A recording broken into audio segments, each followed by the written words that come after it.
नमस्कार दोस्तों, आप देख रहे हैं latest judgement with advocate Paresh Puranik. जिस बच्चे को अपनी संपत्ति का मतलब भी ठीक से नहीं पता, क्या उसके नाम की कोई ज़मीन वह बेच सकता है या कोई और उसके नाम की ज़मीन बेच सकता है?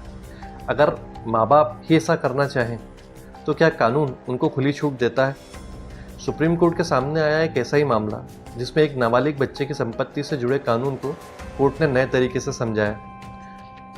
आज हम बात करने जा रहे हैं सुप्रीम कोर्ट के ऐसे ही इम्पोर्टेंट जजमेंट के बारे में जिसमें कोर्ट ने यह स्पष्ट कर दिया कि नाबालिग यानी माइनर की संपत्ति बेचने या उसके अधिकारों को प्रभावित करने वाले किसी भी सौदे के ऊपर अदालत की निगरानी क्यों ज़रूरी होती है। लेकिन इस केस में एक दिलचस्प मोड़ भी है। जब लोअर कोर्ट ने अनुमति देने से मना कर दिया और हाई कोर्ट ने भी उस फैसले को सही ठहराया, तो फिर आखिर सुप्रीम कोर्ट ने ऐसा क्या कहा कि इस मामले में अनुमति दी जानी चाहिए या नहीं। आइए इस केस को समझते हैं। दरअसल ये मैटर शुरू होता है और ये पूरा केस जो जुड़ा हुआ है पश्चिम बंगाल से रिलेटेड मैटर है, जहाँ के दार्जिलिंग में एक परिवार जो है उसकी पैतृक ज़मीन थी। यह ज़मीन कई पीढ़ियों से परिवार में चली आ रही थी। समय के साथ उत्तराधिकार के जो नियम है सक्सेशन के, उसके अनुसार ज़मीन के हिस्से अलग अलग परिवारों के सदस्यों में बंटते चले गए।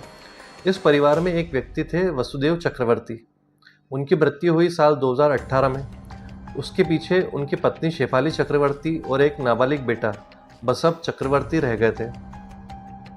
पिता की मृत्यु के बाद बेटे को भी उनकी पैतृक संपत्ति में हिस्सा मिला। कुछ वर्षों बाद परिवार के अन्य सदस्यों ने तय किया कि इस ज़मीन को किसी डेवलपर को देकर वहाँ पर अपार्टमेंट प्रोजेक्ट विकसित कराया जाना चाहिए। बदले में परिवार को फ्लैट और कुछ धनराशि मिलने वाली थी। सभी मेजर थे जो इनके अलावा जो मेजर सदस्य थे वो इस प्रस्ताव से एग्री भी थे, लेकिन समस्या थी इस माइनर बच्चे की, इस नाबालिग बच्चे की हिस्सेदारी की। अब कानूनी अड़चन क्या थी इस मैटर में कि जो Hindu minority and guardian act है, गार्डियनशिप एक्ट, उसका जो सेक्शन 8 है वो ये कहता है कि कोई भी माइनर जो है इमूवेबल प्रॉपर्टी को बेचने, गिरवी रखने, ट्रांसफ़र करने या उसके अधिकारों को प्रभावित करने के लिए पहले कोर्ट की परमिशन लेना ज़रूरी है। माँ ने अदालत से अनुमति मांगी। उनका तर्क था कि इस विकास परियोजना से बच्चे को भी लाभ हुआ, उसे भविष्य में फ्लैट भी मिलेगा और कैश में धनराशि भी मिलेगी। लेकिन जो डिस्ट्रिक्ट कोर्ट थी वो संतुष्ट नहीं हुई और उन्होंने इसमें परमिशन देने से मना कर दिया। जिला न्यायालय का जो फैसला था, उन्होंने ये कहा कि अदालत का ये कहना था कि केवल यह कह देना पर्याप्त नहीं है कि सौदा जो है वो बच्चे के हित में होगा। यह साबित करना होगा कि वास्तव में बच्चे को इससे क्या फ़ायदा होने जा रहा है। कोर्ट ने पूछा कि प्रेजेंट में ज़मीन का उपयोग किस तरीके से हो रहा है, वर्तमान संपत्ति की कीमत क्या है, प्रस्तावित फ्लैट की वास्तविक स्थिति क्या होगी और भविष्य में बच्चे को इससे क्या लाभ मिलेगा। इन सवालों का पर्याप्त उत्तर नहीं मिला, इसलिए इस आवेदन को यहाँ पर खारिज कर दिया गया। अब इस मामले में हाईकोर्ट की क्या राय थी? जब मामला हाईकोर्ट पहुंचा, लेकिन हाईकोर्ट ने भी जो लोअर कोर्ट का जो पर्सपेक्टिव था उसको सही माना। उन्होंने कहा कि नाबालिग के हित को लेकर पर्याप्त सामग्री जो है वो रिकॉर्ड पर नहीं है, इसलिए हाईकोर्ट ने भी परमिशन देने से मना कर दिया। इससे एग्रीव्ड होकर ये मैटर पहुंचता है सुप्रीम कोर्ट में। अब वहाँ पर सवाल ये था कि क्या ये विकास समझौता वास्तव में बच्चे के हित में था और क्या अदालत को भविष्य की संभावनाओं को देखकर निर्णय लेना चाहिए या केवल वर्तमान की स्थिति को देखकर ही कोई मैटर डिसाइड करना चाहिए। और यहीं से सुप्रीम कोर्ट ने एक इम्पॉर्टेंट प्रिंसिपल जो है वो समझाया। सुप्रीम कोर्ट ने कहा कि कानून में दो प्रकार के दृष्टिकोण होते हैं। पहला एक्स पोस्ट यानी घटना हो जाने के बाद उसकी लीगैलिटी की जांच करना, और दूसरा होता है एक्स एंट यानी घटना होने से पहले ही उसका मूल्यांकन करना। सेक्शन 8 का उद्देश्य जो है वो एक्स एंट सुरक्षा प्रदान करना होता है, यानी नुकसान हो जाने के बाद सुधार करना नहीं, बल्कि पहले से ही माइनर के इंटरेस्ट को प्रोटेक्ट करना। सेक्शन 8 का इम्पोर्टेंस क्या है देखिए।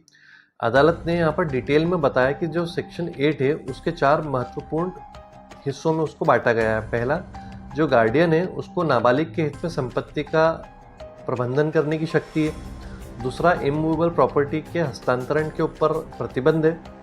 तीसरा है बिना अनुमति किए गए हस्तांतरण का क्या प्रभाव होगा। और चौथा था कि अनुमति देते समय अदालत को कौन सा मानक अपनाना चाहिए। सुप्रीम कोर्ट ने कहा कि जो गार्डियन मालिक नहीं होता है वह केवल एक ट्रस्टी की तरह काम करता है और उसका पहला और अंतिम दायित्व सिर्फ बच्चे का हित जो है वो साधना होता है।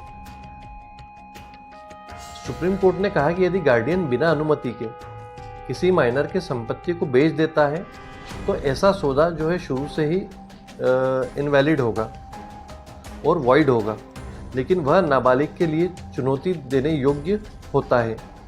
जब बच्चा बालिग हो जाएगा तब वह चाहे तो सौदे को स्वीकार कर सकता है या फिर रद्द कर सकता है। यानी कि एक बार फिर से समझते हैं, ये इंपॉर्टेंट पॉइंट है। सुप्रीम कोर्ट ने कहा कि यदि गार्डियन बिना अनुमति के नाबालिग की संपत्ति बेच देता है तो ऐसा सौदा जो है वो वॉइड एब इनिशियो नहीं होगा, लेकिन वो वॉइडेबल होगा। यानी कि बच्चा चाहे तो उसको चुनौती दे सकता है। जब वो मेजर हो जाएगा, बालिग हो जाएगा, तब वह चाहे तो सौदे को स्वीकार करे या फिर वो उसको रद्द कर सकता है। यह सिद्धांत संपत्ति के लेन देन में स्थिरता और बच्चे के अधिकारों के बीच एक संतुलन बनाता है। अब अदालत ने एक और इम्पॉर्टेंट प्रिंसिपल यहाँ पे समझाया, जो है पेरेंट्स पैरिटी, अर्थात राष्ट्र का अभिभावक। इस सिद्धांत के अनुसार राज्य और अदालतों की जिम्मेदारी होती है कि वह उन लोगों की रक्षा करें जो स्वयं अपने हितों की रक्षा नहीं कर सकते, जैसे कि माइनर, मानसिक रूप से असमर्थ व्यक्ति होते हैं या फिर जो अन्य कमजोर वर्ग के व्यक्ति होते हैं। अदालत ने कहा है कि नाबालिग की संपत्ति से जो जुड़े हुए मामले होते हैं उसमें न्यायालय केवल विवाद का निपटारा ही नहीं करता है, बल्कि वह बच्चे के संरक्षक की भूमिका भी निभाता है। अब जब अदालत ने इस विशेष मामले में तथ्यों को देखा, फैक्ट्स को देखा, तो एक तरफ था संयुक्त स्वामित्व वाली, जॉइंट ओनरशिप वाली अविकसित जमीन का एक छोटा सा हिस्सा, और दूसरी तरफ था एक विकसित फ्लैट का हिस्सा और 10 लाख रुपए की धनराशि। अदालत ने कहा कि अविकसित भूमि में नाबालिग का जो हिस्सा है वो केवल कागजी अधिकार बनकर ही रह सकता है, उसे तत्काल कोई लाभ नहीं मिलने वाला है, उस पर विवाद भी हो सकता है, उसका उपयोग करना भी कठिन हो जाएगा। लेकिन यदि उसे इस हिस्से के बदले यदि फ्लैट मिल जाता है और कैश में कुछ राशि मिल जाती है तो वो वास्तविक और उपयोगी संपत्ति बन जाती है। अब सुप्रीम कोर्ट ने एक इम्पॉर्टेंट स्टेटमेंट दिया यहाँ पे। उन्होंने कहा कि हर मामले में यह निष्कर्ष नहीं निकाला जा सकता, हर मामले में तथ्य अलग होंगे, लेकिन इस विशेष मामले में ऐसा लगता है कि जो विकसित फ्लैट है और जो नकद में राशि मिलेगी वो बच्चे के हित में होगी और उसके लिए लाभकारी होगी। यानी अदालत ने केवल कानूनी जो टेक्निकलिटीज़ थी उसी को नहीं देखा, बल्कि उसने बच्चे के वास्तविक कल्याण को प्राथमिकता दी। और फाइनली सुप्रीम कोर्ट ने जो जिला न्यायालय और यानी लोअर कोर्ट और हाई कोर्ट का जो फैसला था उसको सेट असाइड कर दिया और माँ को डेवलपमेंट करने के लिए परमिशन ग्रांट कर दी, लेकिन कुछ इंपॉर्टेंट कंडीशंस के साथ। पहली कंडीशन ये थी कि जो धनराशि प्राप्त होगी उसको नेशनलाइज बैंक में जमा करना होगी, वह राशि बच्चे के बालिग होने तक सुरक्षित रहेगी, तब तक उसका उपयोग नहीं किया जा सकेगा। और नेक्स्ट कंडीशन थी कि विकास समझौते में कोई भी बदलाव अदालत के परमिशन के बिना नहीं किया जाएगा, और यदि अन्य को ऑनर यदि जो बच्चे के बालिग होने से पहले अपना हिस्सा यदि चाहते हों तो उन्हें अदालत को सूचित करना होगा। और लास्ट कंडीशन थी कि जो जिला न्यायालय है वो आवश्यकता अनुसार कोई और एक्स्ट्रा कंडीशन भी यहाँ पर पुटअप कर सकता है। अब ये फैसला इम्पोर्टेंट क्यों है? ये कई लाखों परिवारों के लिए इम्पोर्टेंट है, क्योंकि भारत में अक्सर जो पैतृक संपत्ति होती है उसमें नाबालिग जो होते हैं माइनर्स, उनका भी हिस्सा होता है। तो ऐसी स्थिति में लोग ये समझते हैं कि माता पिता जो चाहें वो कर सकते हैं, लेकिन सुप्रीम कोर्ट ने अब ये स्पष्ट कर दिया है कि नाबालिग की संपत्ति के ऊपर अंतिम निगरानी जो है वो अदालत की होगी, और हर निर्णय का केवल एक प्रश्न होगा कि क्या ये वास्तव में माइनर के इंटरेस्ट में है या नहीं है। लास्ट में ज़मीन हो, मकान हो या पैसा हो, इन सब का मूल्य समय के साथ बदल सकता है, लेकिन कानून की नज़र में एक नाबालिग का भविष्य सबसे मूल्यवान संपत्ति होती है। और जब उस भविष्य की सुरक्षा का सवाल आता है तो अदालत केवल न्यायाधीश नहीं रहती, बल्कि एक संरक्षक की भूमिका में आ जाती है।